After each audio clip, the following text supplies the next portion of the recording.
the more I travel on this journey, the more I'm just remembering. I'm remembering, oh, I used to do this before. I'm remembering even the room I'm in just now seems to be a similar replica in size and shape to work I did in past lives in Egypt. And it fascinates me. And I remember, what the working day was like there. And so I do feel that there's this, commonality we all share, especially orientating around love energy and unity, and yet an infinite diverse range of perspectives and experiences. And that this is a real opportunity for us all to embrace those and to find joy and mystery and magic in the exploration of each other's perspectives.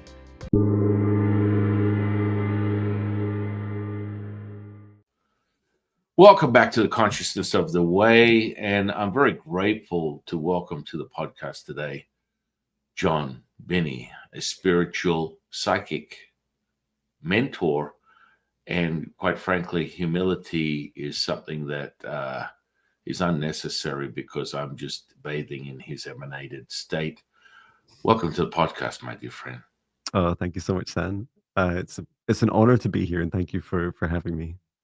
Well, these kinds of conversations are so important for the new age spiritual self-realized individual, because you and I have come from humble beginnings, but personally I've been consciously aware of this stuff for teaching people for over 30 years. You start to realize, oh my goodness, South Beach diet, keto diet, protein diet, it's all the same pig in a different color.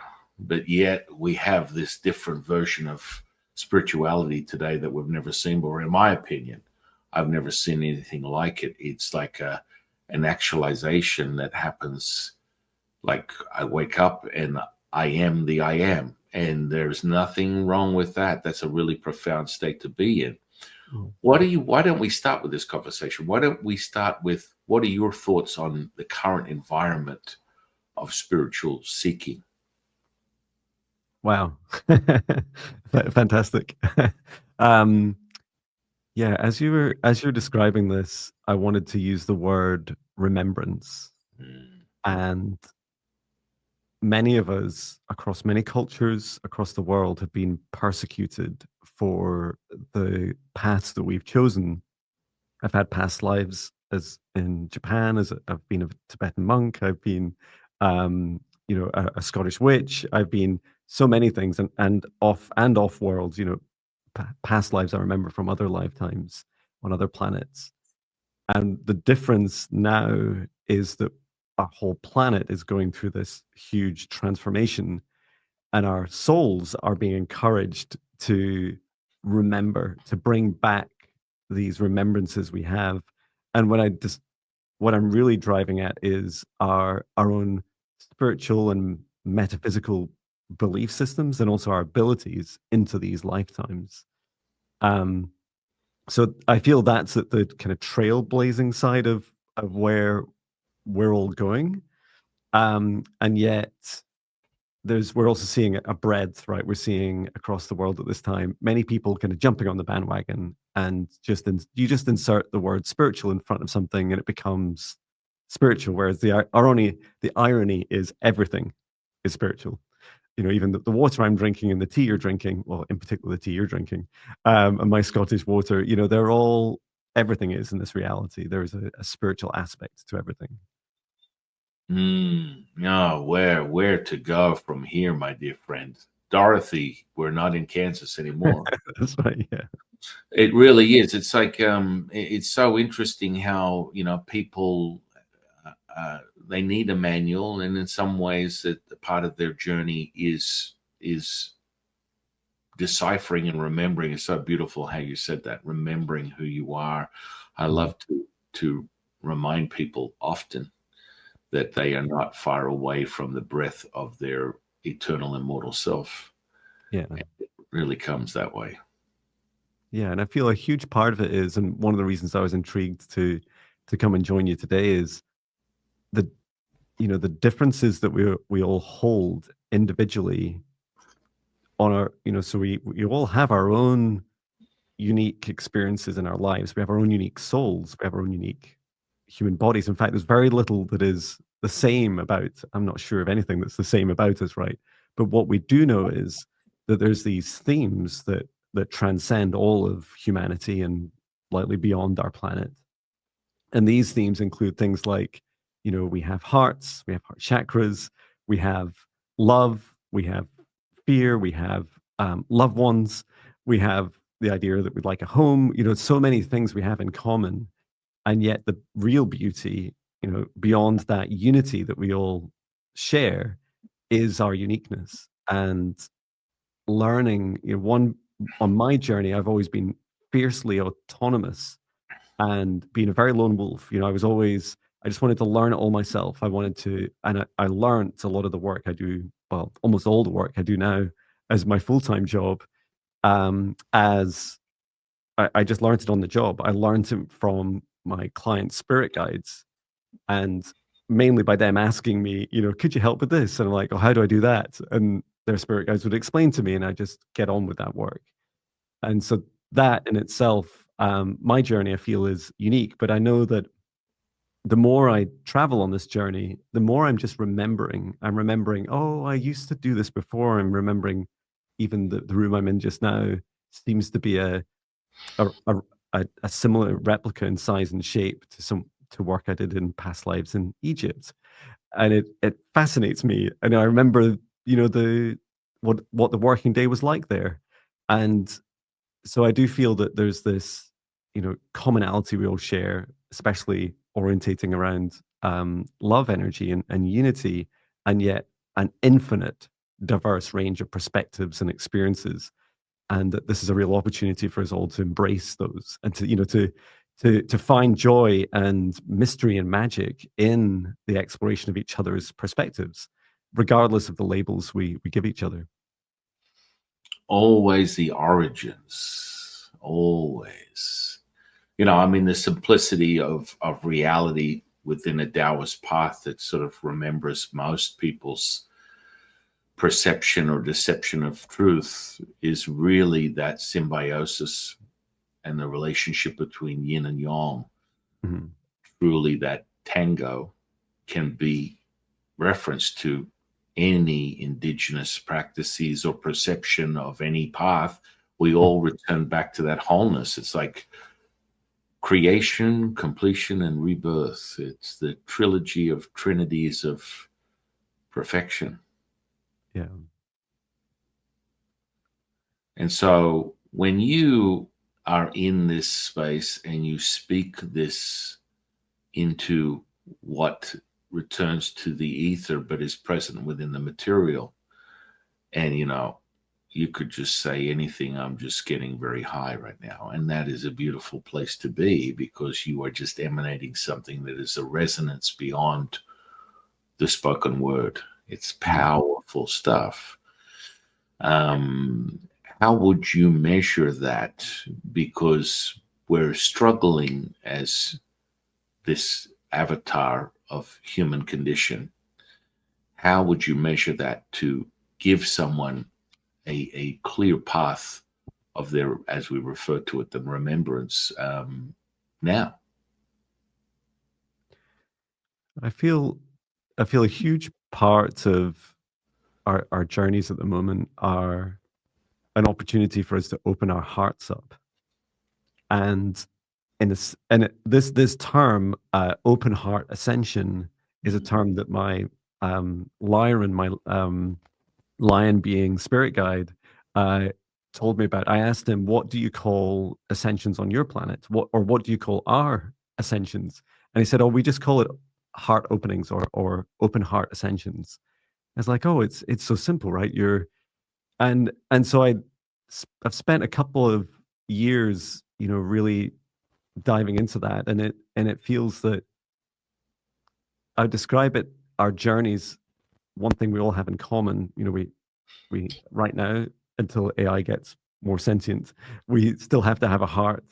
And when you have a heart, when we know that when we're in fear, it closes up, and it's really hard to do things like simple things like maths and figure out what you want to do for holiday next year, and or even figure out what dreams you want in your life when you're in fight or flight fear, and I I see it as your heart chakra closing up. And it's not just your heart takes the lead though. And then the opposite's true. So when your heart is open, and it's hard, right? Because we can see I'm human as well, and I see what's happening around the world, and we get triggered a lot. And there's a lot of, effort going on against us to keep us in fear. And so really this battle of, dark versus light is really for your heart and for your soul. And so the more you can keep your heart open, you step into the opposite of fear, right? You're stepping into a place where your all of your physical, metaphysical, and psychic abilities are just open. And when you spoke of speaking things into existence, that's exactly how I started my journey. When I first started meditating in 2017, I would just relax, open my heart. I didn't really know how to meditate. I was just, I'd heard some things about it. I watched a couple of YouTube videos, and I started my own practice. And then I started opening my heart up, and then asking a spirit guide to step forwards and to give me a message. And I just do that every day. I've done that every day since November 2017. And it took a few weeks, but then I started creating songs from those. So it's not, I feel our journey is not just to kind of disappear into the ether, because we did that before we came to Earth. We came from the ether into Earth, if you like. So now that we're here as humans, our opportunity is to remember these higher vibration, these higher frequency aspects of us, and bring them into this Earth. And so when we embody them, when we do them in our day-to-day lives, that's the real magic, if you like. That's the real opportunity we have. And yeah, for me, it was speaking. I still do it just like I did today.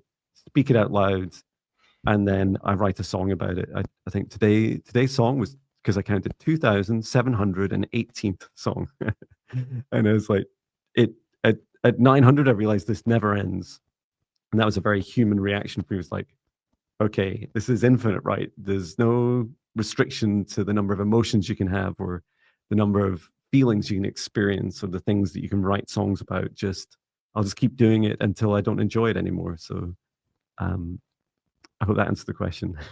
Oh yeah. I mean, Taoist alchemy, one of the most powerful magical wands, is what we refer to as the ancient craft of rhapsody. And we use that to create the remedy for your soul. And that is the emanated effects when you look into the abyss and the mother speaks. That darkness turns into light. And furthermore, it's on the same stream. It's a wave of possibilities that come from the same source. But truly, that magnetism is shown through that now moment. The possibilities are infinite. And, poetry is such a powerful tool. Words crafted in songs, stories are just to the point. That's my love affair with that craft, and it's very ancient for a Taoist. Mm-hmm. Beautiful. Yeah. And so you write the songs, and is there a specific flow that it just depends on the way the wind blows on the day of creation? And does it last long when you write it down, when you speak it? Are they, is there a chord that you sort of like pull in relation to what the information is, or it just varies because, we have so many facets? Yeah, thank you. And sometimes I feel the answer is the answers to this are a little bit simplistic, but and that can underwhelm some people. Like, how do you write so many songs? Oh, you just do this.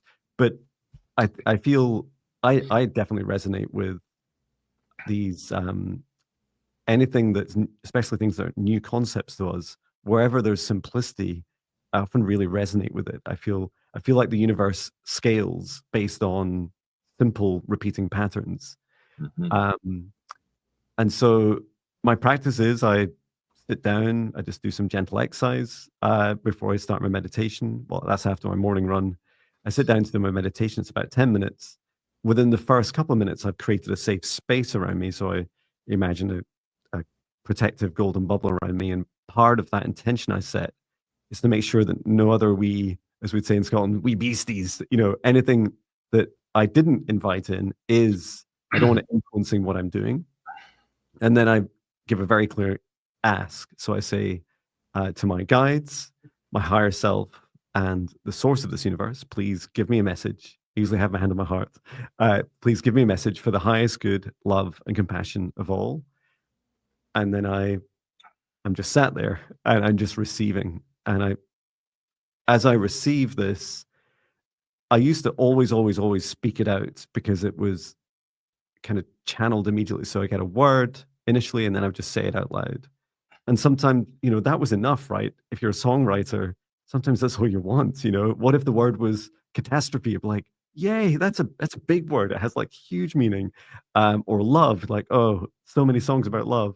But today's meditation message was all about movement, and that really this theme that the only bad energy, if you like, is energy that's stuck. And so the more you move energy within you, the more you also promote and lead by example movement of energy in the world around you, and help free up unblock and release the truth. And that's a big thing I feel we're moving into in the world. So I then so once I've said that message out loud, I do a hi, it's Jon video. So that's a 1 minute video, which is really good for me because it stops me talking loads. So just 1 minute, and I just share that message. So I've done that at least for the last 5 years or so.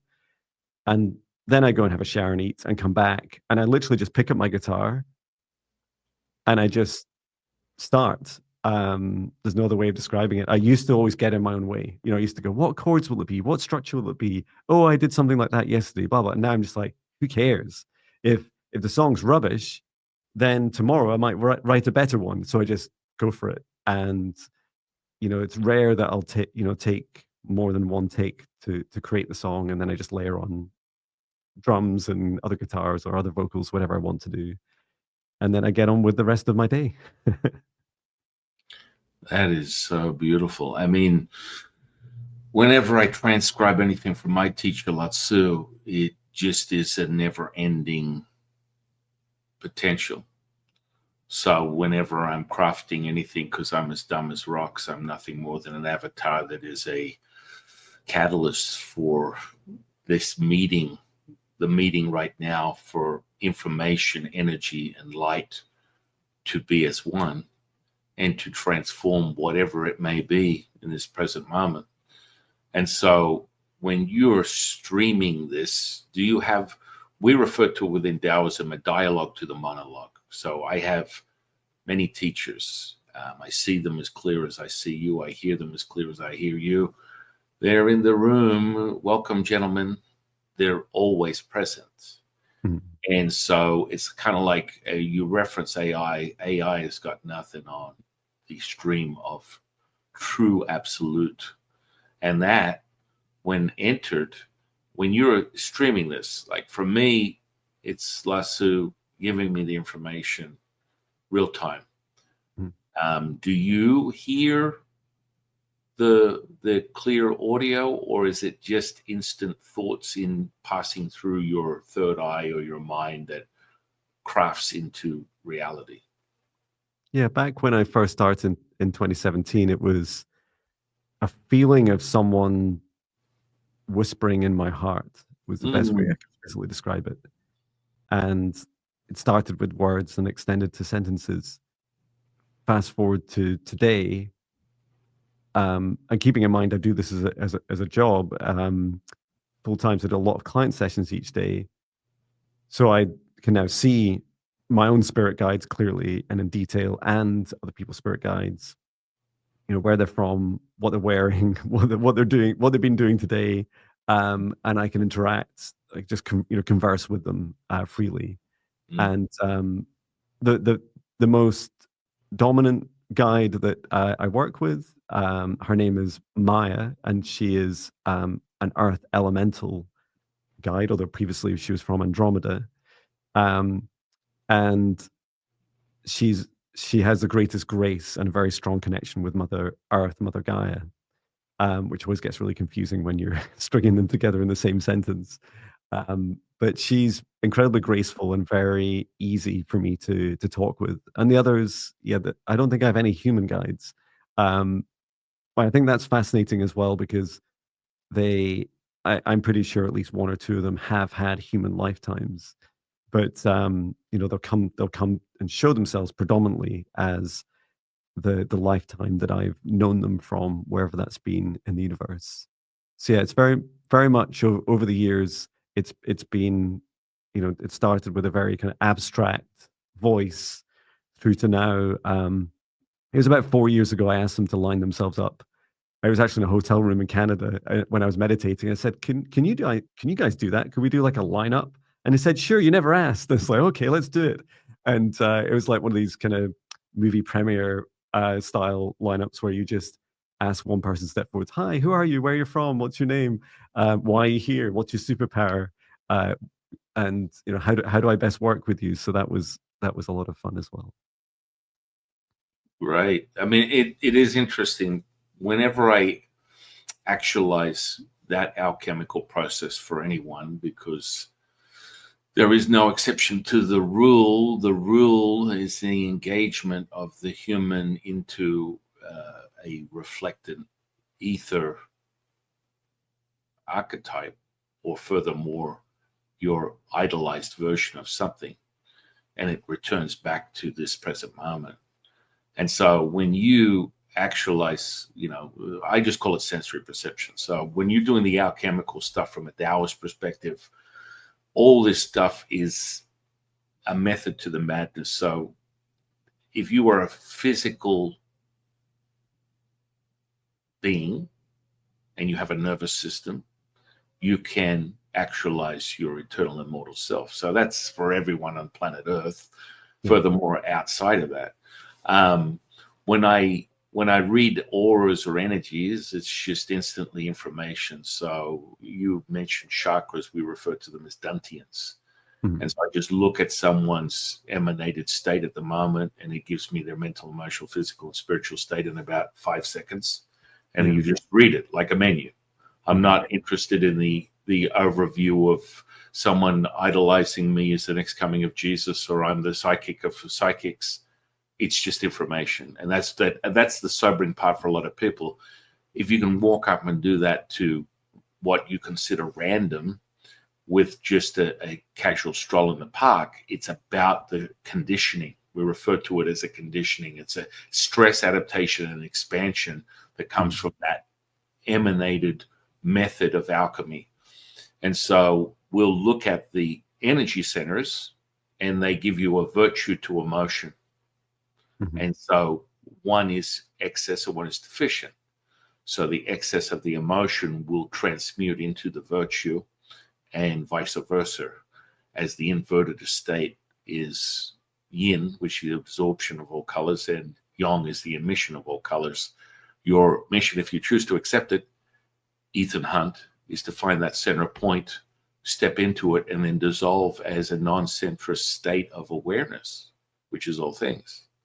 And I love the way that you speak on that, because the organic, natural stream, as you met yourself for the first time, what is it, 25, 8 years ago, was really powerful stuff. And you're teaching yourself your own teaching. That's right. Yeah. You know? And It's very that's true. really amazing. And, it's a slap in the face. Like, you don't recognize, and endurance from a physicality perspective is something that most people are deficient in right now. So, from my own admission, being present within this experience, having taught people this stuff and actualized myself about 36 years ago, consciously within a physical form, these things have shown themselves and show mortality very quickly. So most healers, clairvoyants, psychics, mediums, however you want to put them, they find that there is an end to their potential because they don't actualize the foundation of who they are. So the body is not actualized into the material state. And so they can't anchor this spirit. The spirit cannot function efficiently with a diminished return and impermanence of the flesh. And so, you know, you're in my opinion, from what I see, you're firing off on all cylinders. So the embodiment is actualized. We refer to this as immortality crystallized in the material. And so embodying that into your flesh makes it real of all reals. If you know what I'm saying. Does that make sense? Absolutely. And just before we started, I was commenting on our, at very least me wearing black, as lovely we both are. So what I went through in 2023, the summer of 2023, was, I call it my deepest, darkest shadow work, which in some respects is a polite term for almost completely becoming unhinged and disconnected. You know, I was still at the time working my full-time job. I was a senior manager at Amazon working in software and AI. I've been in the industry 26 years, but I had started this spiritual journey, but I didn't know where it was going, and I didn't know how I would traverse from that career to the next. And it's more than just a career to me. It's about fulfilling my mission, like what I've chosen to accept in this life. And yeah, I just started pushing really hard on developing my psychic abilities, and I became very quickly unhinged. You know, physically, it felt that because I had a dizziness, and almost a perpetual dizziness. And I was poor with my self-care. I was not clean with my energy, and I was working far too hard and doing lots of, random healings for people whenever, almost a savior complex, you call it, right? And so I had to face this demon I was growing within me, this darkness of me. I had to face it, and so I stopped work for about 3 months, and including writing songs. I still meditated, but I stopped writing songs, and I went into complete recovery mode. And I can answer. It's a public video I made about it because I wanted to be really, really transparent and say. And it still makes me a bit nervous, like talking about it. But it's like, I feel it's so important to your point about embodiment, is that this journey was never about us no longer becoming human. It's about becoming more of ourselves, becoming more human, and becoming our whole self. And I was going through a period of my life where I was denying parts, denying parts of the day-to-day Jon. And Jon wanted to have fun. Jon wants to have joy and play music and go out and have fun and connect with people and go camping and spend lots of time with his family. And I can't fulfill my mission unless I'm Jon, and I can't live a happy life unless I'm Jon as well. The two are naturally at tension, and I'm quite happy with that tension. I like it. Like, I like it as a day-to-day challenge. Like, how can I serve humanity and still be Jon, a happy, healthy human? It's what we call, my brother, have your cake and eat it. Yes. It brings me back to the metaphysics of Tao. The void, the primordial mother, the creation of everything. Within that, darkness animates the consciousness, consciousness animates the spirit, spirit animates the energy, energy animates the body. Furthermore, a low frequential distortion of energy, where most people put their attention. They play within what I call the spiritual baby shit. They go back and forth with the emotion and the energy, never actualizing their spirit, never actualizing and activating what is the now moment, which is you are eternal, immortal, forever, forever. And that stream is constant from creation to completion and rebirth, and it is the very decipherer that's necessary for you to make sense of the incessant, infinite, but seemed finite mind that has to be cracked open like an egg to reveal that intuitive wholeness. Mhm. And so, personally, I like driving my side by side in the desert at 100 miles an hour. I eat chocolate bonbons, and unfortunately, I subscribe to Netflix. That does not diminish the fact that my participation in witnessing or being the emanated embodiment of such cohesion requires no participation of mine. Mhm. Yet I can have my cake and eat it, because part of Nigong, which is the alchemy, is to be able to activate through the Nidan, the internal alchemy, the internal power. And that means it gives you multitasking on steroids, meaning you can be in every place and everything and every one at once at the same time. You can be all things and nothing at the same time. The paradox of paradoxes. And I I love believe that. Go ahead. You want to say? Yeah, I really love that. I run a free class every 2 weeks on my YouTube channel, and I call it the Fifth Dimension Ascension class, and it's really just a way that people can join in. And I was channeling Source, and I asked Source um uh to introduce itself. And I loved it, like, as this dichotomy, right? It was just I loved it. I love the answers, and I'm not sure I fully remember them because I wasn't, like, completely fully conscious as I went through the channeling, but it felt very much like this all, being one and being all at the same time, being the cake, being the experience of eating the cake, like, all at the same time. And I really loved, what you're saying as well, about, I feel the nature of our existence, is consciousness born. We birth ourselves from source, and that we are in this void.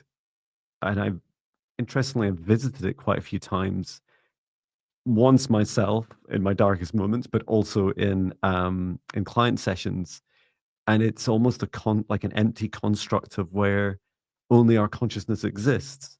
And there you realize, hey, we are our consciousness. There's that is our reality. It's not the labradorite crystal I'm just playing with in my hand. It's not the physical things, although I love the crystal. um, there's this beauty of consciousness that I feel we're starting to remember, right? We're starting to remember why it's so important, and how it drives and fuels our reality. And a lot of forces that act upon us know this.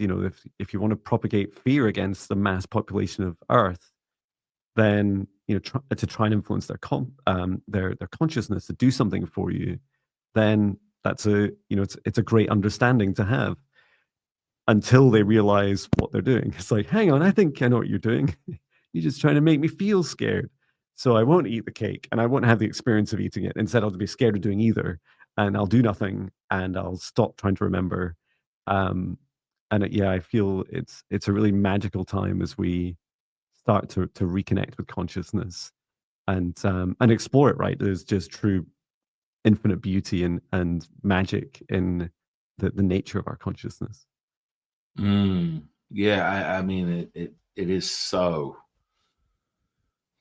poetic, poetic justice in the making. That sword of realization. It's, I mean, you know, Latsu loves to bear the fruit of discontent, from the insight to the foresight to the reciting of the very fractionated state that embodies that end of the river that you wallow in as your tears of discontent return to the hollowing effect of the sun as it emanates across all states of the beauty we refer to as the moon.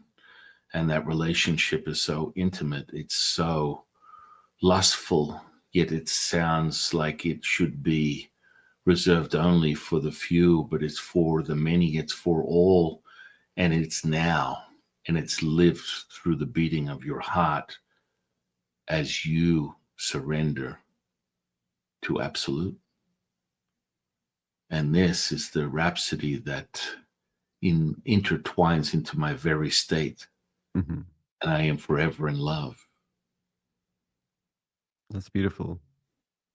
I feel a lot of my journey as well has been um, being prepared mentally in particular. So to take my little human brain and to introduce a ton of concepts into it, and then allow my brain, and then with the support of my heart, to start to fully allow to feel into my truth of that concept.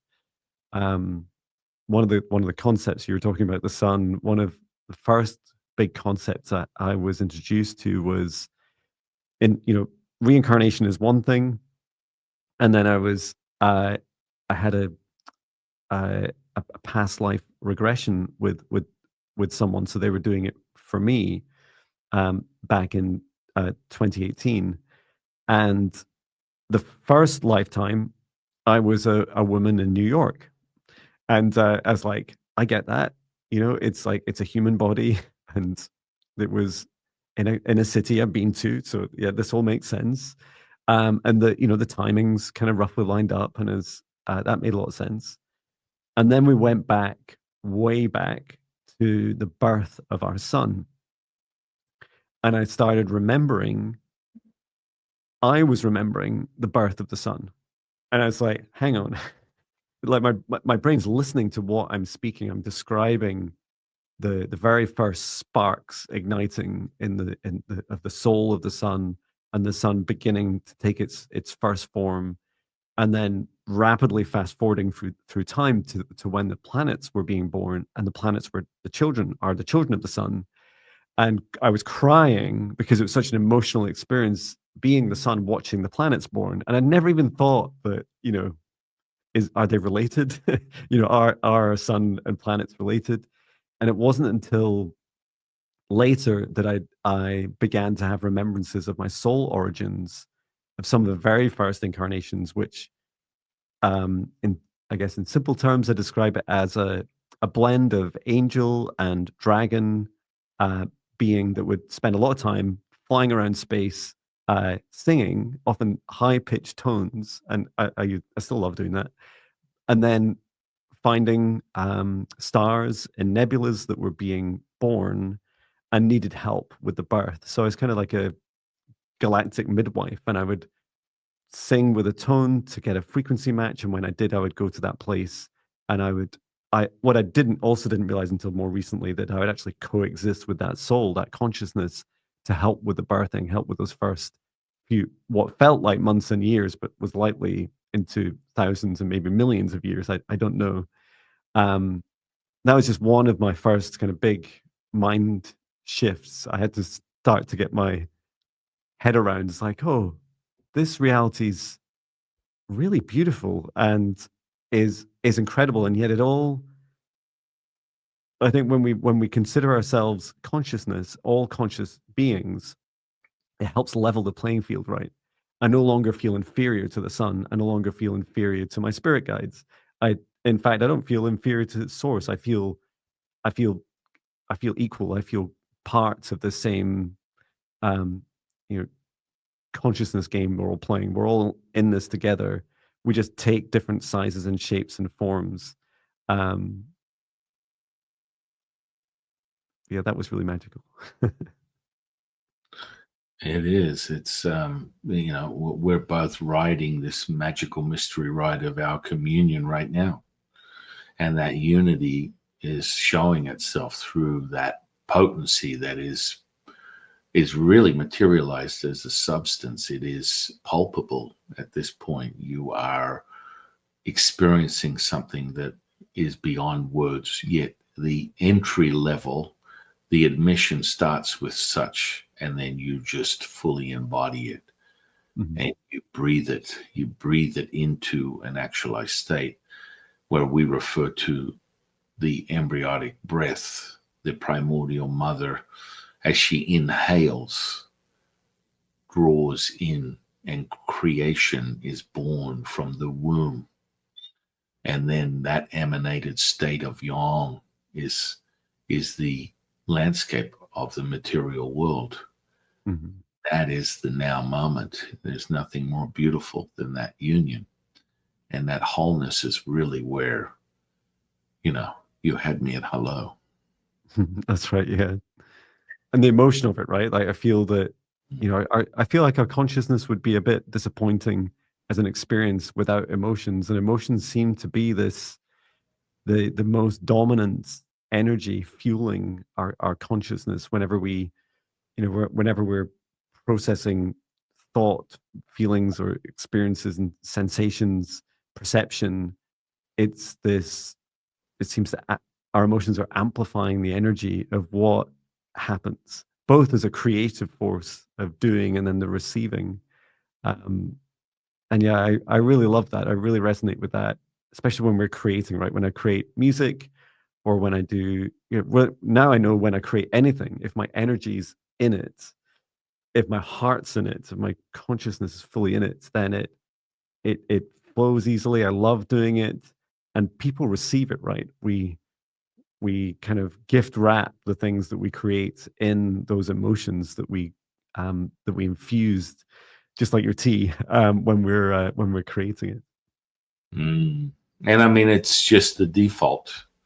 The soundtrack to your reality returns to servitude and selflessness, and you unlock what is your human condition, entering into your Sherlock to your Watson through the labyrinth of the finite mind, returning back to the wholeness at the other end. The human beingness is that release, that discharge to recharge. That wholeness we refer to is the superpower, the sentience, the empathy that really makes this experience so potent, Mhm. abundant, timeless, endless, limitless, infinite. Yeah. Hell yeah, baby.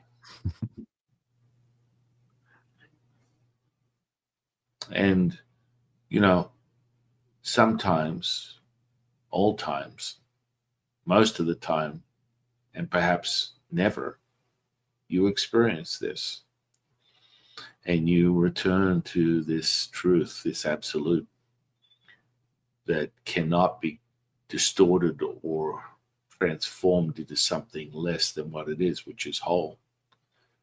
And you lay down that potency. That's part of Taoist magic, is to return everything to whole. So it's not an intention to derive something that may be excess or deficient with an outcome that is conjured by a directive that may be self-serving, when Mhm. you realize your gift is your offering.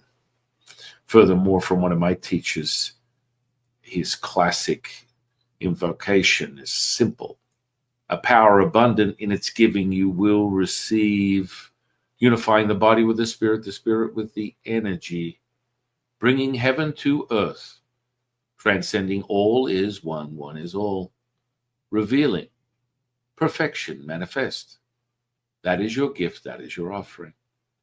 That is your gift, that is your offering. That is your gift, that is your offering.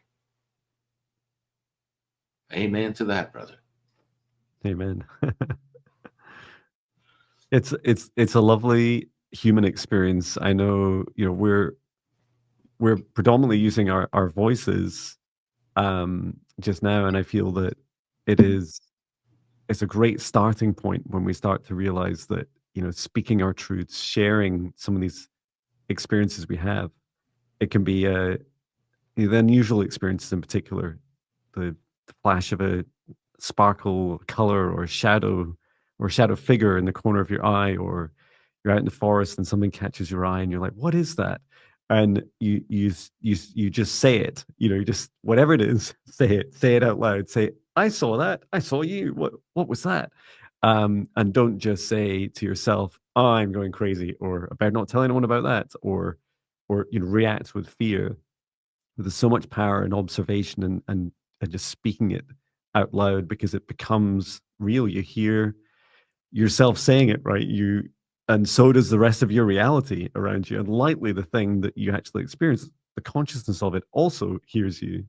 Um, and yeah, I love that when we speak, we can share our soul, our energy, our very essence through our voice.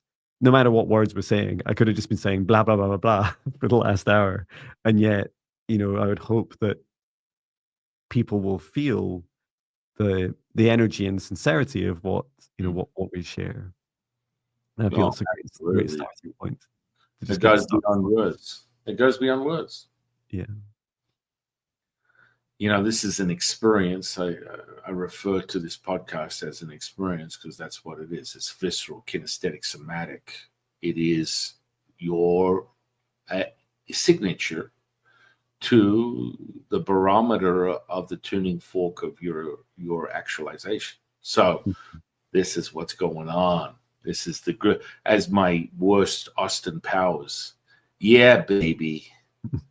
It's the now moment, and you really cannot make this shit up. As I refer to it, if you're thinking, you're not knowing. If you're knowing, you are feeling. And that feeling is so very important that it is met. And, many people get commandeered, or divergence is eminent due to the thought and the emotion. And the thought, the emotion can contort everything and sort of basically harpoon you into an albatross sort of state that is like a rat in a wheel that continually repeats itself, because you're now solidifying what has come from a spark of divinity, evoking an inquiry to contemplation, birthing curiosity, nurturing hopium. I love hopium. That's powerful stuff. But hopium then meets a crossroads as you form your belief system. Your belief system can be corrupted. The data can be corrupted depending upon what it is that you're experiencing. So you as an experiencer can really come down to contracting to expanding. Is your glass half empty or full? That's for you to decide, your absolute truth. And that turns into knowledge that can, if completely embodied, return to wisdom. But there is that caveat where the rubber meets the road, the crossroads of your mind, I guess. Yeah. Yeah, it's very true. Yeah, I feel you're going back to we started our conversation with a remembrance. I was in the islands of Orkney, just to the north of Scotland, last week. So I was guided there to visit. I'd only been once when I was a teenager in the 90s. And I went there with my dog Patch in our camper van, and we booked in a campsite, and we just really just drove up overnight. It's about 9 hours drive, and went to these stone circles. They're about they think, modern history thinks they're around 5,000 years old. And some prehistoric sites as well are about 5,500 years old. And I can't, other than the fact that I meditate every day, and I'm used to these sorts of experiences now, my heart's open to it. I had very i- intense experiences visiting these sites, and in particular, standing with one of the standing stones of Sten Ness, which they're about, I think they're about 15 foot tall, maybe more, maybe about 20 foot, and they're free. They're public. You just drive up, and you just go up and have a chat with the stones, and they were sharing all this. The stones were talking to me about how they were first placed there, how it wasn't just humans; it was also, we'd term them as extraterrestrials, and they were actually used to help ground into Earth, because they're huge stones the stones themselves were encoded with, I describe it as a form of a combination of DNA, soul DNA, and the DNA of the planet in communion. And it was to help the human race both integrate with Earth, but then also with other species, other beings from across the universe. And I'm stood there filming myself saying all this, channeling this from a stone, and I'm thinking, this is a huge thing. It's a lot to for me to take in. And I was blessed to still have another day to come back, because my mind after that was still spinning a bit. I found it I think I found it quite hard to be touching something now that a being from another planet had touched. And then, even though I was also told that I was there in a previous life and that I was also not human, and I was like, But is that real? Is that real for me yet?" And so I went away, went on walks in nature, did my meditation the next day, came back, and I always create a safe space whenever I'm doing this work, so I've at least my intention's clear.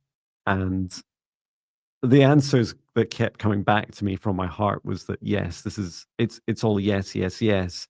It's just a lot for me to absorb. And I feel so much of what we face as humanity is in our remembrance, is just getting over some of that fear and resistance we have, and trusting. If you just like you trust yourself in your home, you can't guarantee your home's going to exist forever. You can't guarantee that it's going to be safe 24/7 forever. But in this now moment, do you feel safe? Do you feel safe and secure enough to experience reality in its wholeness? And if you do, then what else are you going to open your heart to let in, and just begin to allow that integration process where you say, yeah, I can't do my hands and see them both saying that, like, yes, no, maybe. You're like, is that true for me? Am I not sure? No, it's not. And just allow yourself to feel into those remembrances. And it's okay to say no, right? It's okay to say, I think that was no. It's like it's too much for me, or too much for me at this time. Or in my case, yes, eventually. And I was like, okay, and now what? What does that mean for my life? What does it mean I will do? And it includes things like this. I would say, well, I will talk publicly about it. I'll make videos about it. I'll speak it into truth, and others can choose, to believe in incarnation or reincarnation or not. They can choose to believe in life on other planets or not. They can choose for themselves, and I'd love to hear their stories. And some of your earlier points, I feel like, part of the human experience is the opportunity to rabbit hole down these infinite mazes, right? You can just go forever. They're literally infinite, and you'll just keep expanding your experiences, and that's okay. And all you'll hopefully find when you get there, just like when I travel anywhere, you'll likely find yourself at the end of the tunnel. You'll likely find, oh, there goes an orb. Likely find, your heart, your light, your consciousness. It's like, you found me. I was here all along. It was me. And yeah, I just love this adventure. Thank you so much for experiencing it with me, for sharing yours as well. Yeah, I mean, you get different iterations of yourself and the conditioning to how deep you remember, and it really is there's a tipping point of no return. Just as you brought attention to what you considered a dark night of the soul, or something equivalent to that definition, I think that Yeah. came from someone who was a low frequential emanation. I think he referred to it as like Carl Jung refers to shadow work or something like that. I don't Mhm. know. I don't know why people always reference him. I think he's a little diminished return, but hey, whatever. You form these things, and you get sort of like versions of stuff from Bob Monroe talking about out of body experiences and coining that as being something a little more diverse than just astral projection. It's so vanilla. And as you start to really bring in your true self, the messaging becomes more and more potent. and very clear. There's no real moment of, let me just sit with that. Is that really true? Am I just making this shit up? Because from my experience, when that information comes in from Lao Tzu, I may see his, as I see him right now, seeing him very clearly as he sits here and has the morning communion with all my other teachers.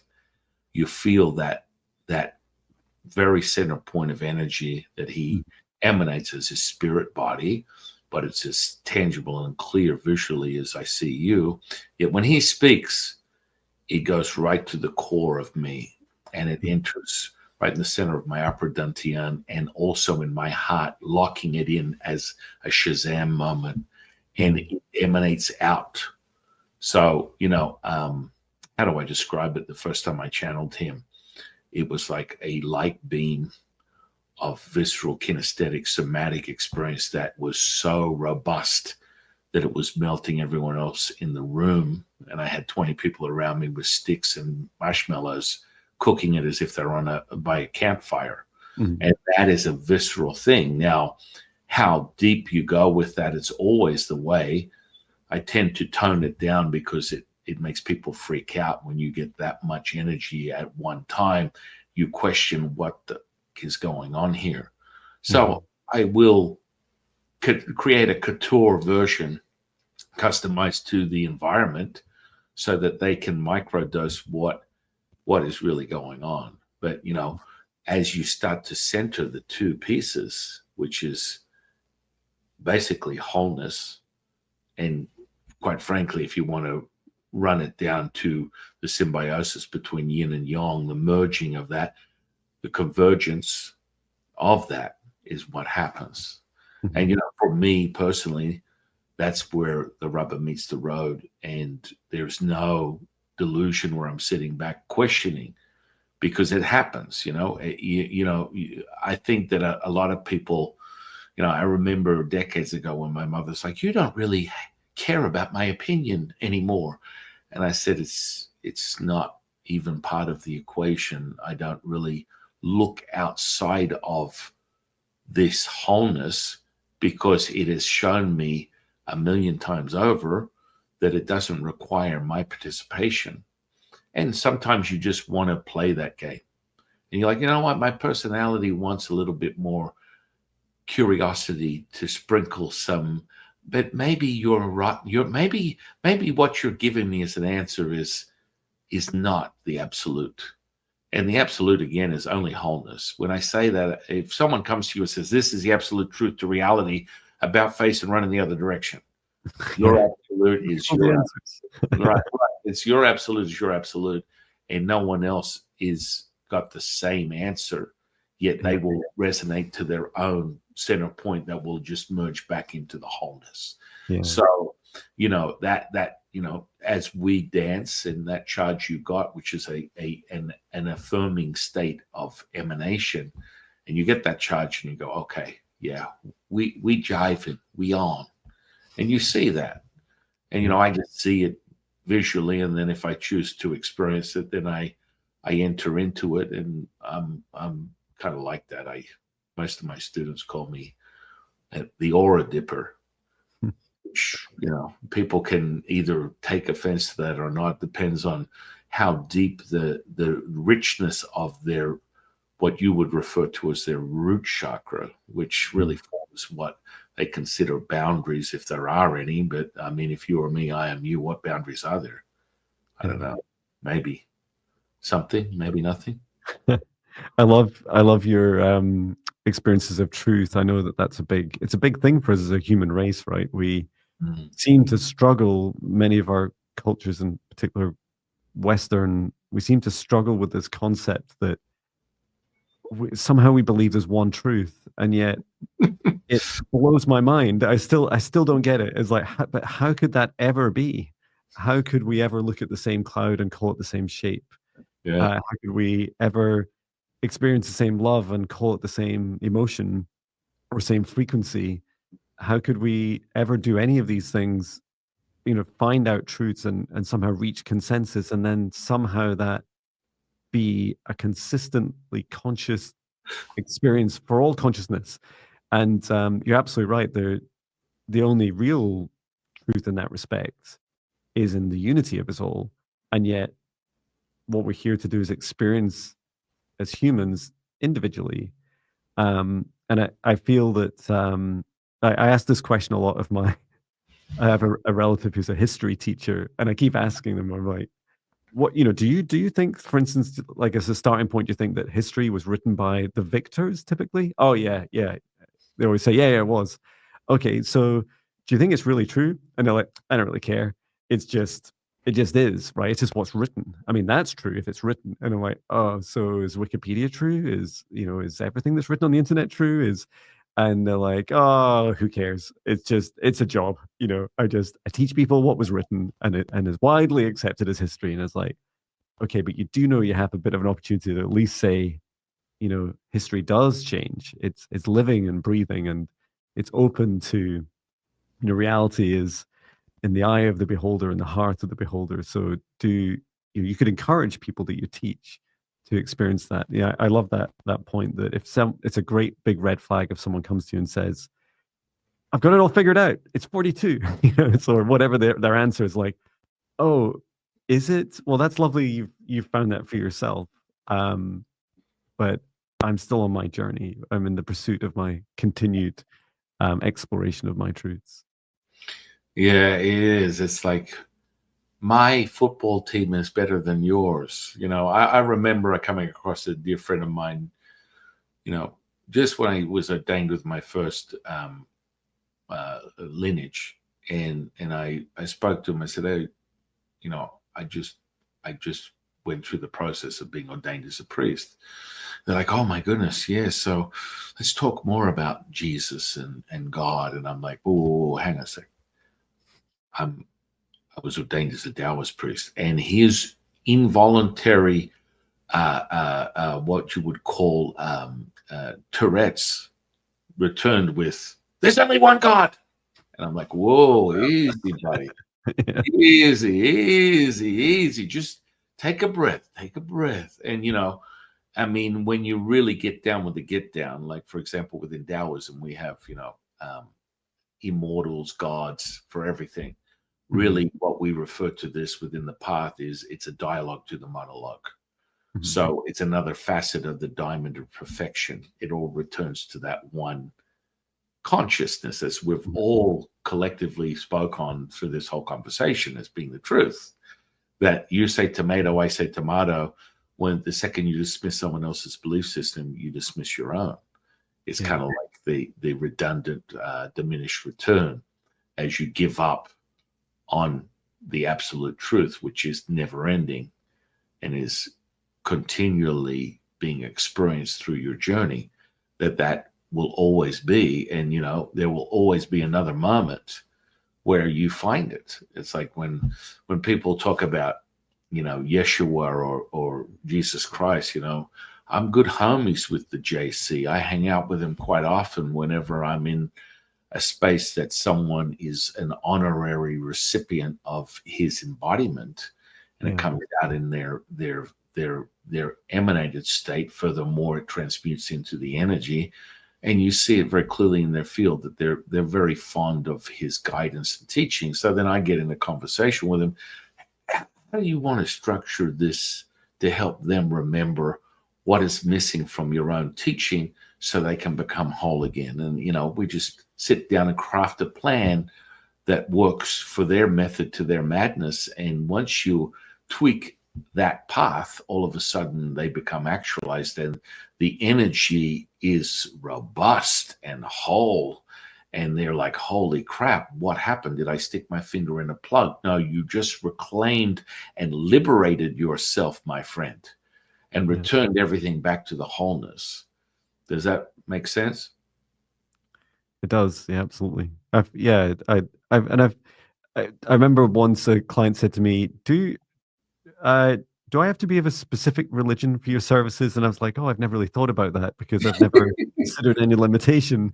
Maybe I should say there's no limit to it. And there isn't. And a couple of times that I've first time I met Jesus was in a personal meditation, and he came to me with what I've never experienced before from a, I guess I'd describe him as kind of human, right? Is that he just had such beauty and power and grace, and his introduction was incredibly slow and thoughtful. And he was really showboating a bit and showing, like, here, John, you don't need, your energy doesn't need to be so pushy, John, all the time. You don't need to be trying to drive forwards all the time. There is great power in his feminine aspects too, of being able to receive energy as much as give it. I was like, wow, this is a cool guy. um, and yeah, it's an honor to to work with him when he comes into, or when a client, as you say, when someone needs to work with um, that fragmentation, that expression of source, then it's a lovely opportunity to connect. And same with other deities as well, and gods. I struggle with the words a bit, because it's difficult to label. I feel like sometimes these labels are constrictive to the very beings that are invited forwards, but it's a real honor to work with them, and to work with them with equals, right? Not to just go, oh, stop everything, um God turned up today. God's, hi God, how are you? You I think it's just so important to remember why it is you've chosen to come here at all as a human. And it's because not everyone is brave enough, not every soul is brave enough to come down to earth in this vibration and do the things, pay your taxes, pay your bills, go to the toilet, deal with all the changes that are going on earth, and continue on your journey, for many of us, back up the ascension ladder, um each of our ascension ladders. So yeah, it is definitely a wonderful experience. I will have to Yeah, go shortly, I'm afraid, so thank yeah, you. yeah, absolutely. Well, in closing, I'll ask you one last question. Of course. What is your definition of spiritual consciousness? um my definition of spiritual consciousness, well, first of all, everything's spiritual, so let's just remove the word spiritual. And secondly, consciousness is a unique expression of oneness. Amen to that. I've done this over 400 times and I've never got the same answers. I should not. Yeah, We're two facets of the same diamond. You say tomato, I say tomato. It's all gravy, baby. yeah, And that is the beauty of this present moment. The inhale and exhale actualizes the spirit in the hold. Well, I want to thank you, my dear friend. I'm going to put your social sphere and interweb under this podcast. I want my thank you. students, disciples, 126s, and subscribers to go out and experience the experiencer. Third person, first person, no person. I want you to sip on the fine wine that is offered at the table of pure harmonics. That is Jon Binnie's expression of self in this present moment. Find him. Let his enchantment have you find your soul once again. And do you offer individual, collective? Why don't you share more with the audience? Yeah, thank you. I offer, most of my work is one-to-one sessions. I call it my most popular service. I call the quantum psychic healing session, and it's really a blend of a wide range of things, and everything from chakra scanning through to past, present, future life healing, and help people activate the superpowers, and physical healing, and many more things. Um, and then I also do run training courses. So I developed a series of training courses, and the next one runs in October. The Higher Self Foundational Training, all the building blocks, no previous experience required, and get started into meditation, and goes all the way through a broad spectrum of the things that we've been talking about today. And you'll catch me on YouTube as the most dominant channel I'm on. You'll see me every day with meditations, songs. I've also recently started doing predictions, which are a lot of fun as well. And just walking and sharing a lot. I talk a lot. So I love sharing my journey. And yeah, feel free to also connect with in my website, jonbinnie.com. Everything's my name. Everything's Jon Binnie. You just need to roughly remember how to spell it. And you'll find me on my website at jonbinnie.com, where I have on the homepage my free meditations. It's a great way of just getting started, trying out my energy for free.